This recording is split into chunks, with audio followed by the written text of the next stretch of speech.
we're still making our way through the Stinky Cheese Man and Other Fairly Stupid Tales, which is by Jon Scieszka and Lane Smith.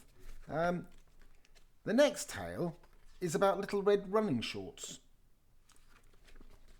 However, it is a little bit long, and some of the writing is very big. And some of it makes no sense at all. And later on, some of the writing is so small that I can't even make it out. So if you want that, send me a message and request it. Otherwise, I'm going to skip on to Cindarumplestiltskin, or The Girl Who Really Blew It. Let's go. Once upon a time, there was a beautiful girl named can't speak. Should we try again? Normally, I do this quite often, get it wrong and have a little bit of a and start again. I normally start recording again. But I think, given these are quite short, I'm going to press on. Can have a bit of a giggle at me later. Cinderella Rumpskin, or The Girl Who Really Blew It.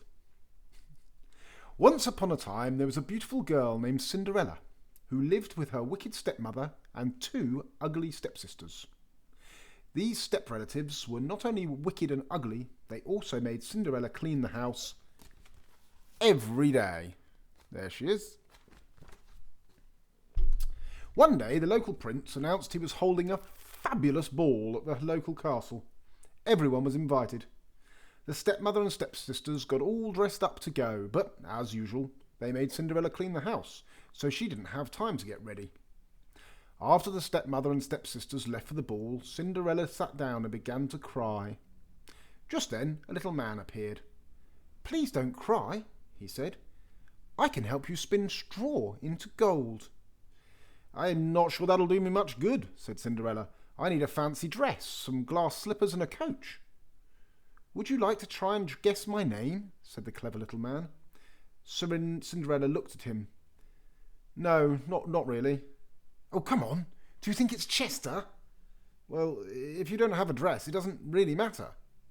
"Oh, just guess again. Guess my name, any name."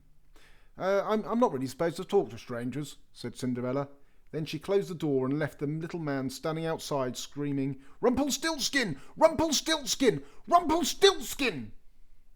When the stepmothers and stepsisters got home from the ball, Cinderella told them about the strange little man. They still made her clean the house, and meaner her still, they changed her name to Cindarumplestiltskin. The end.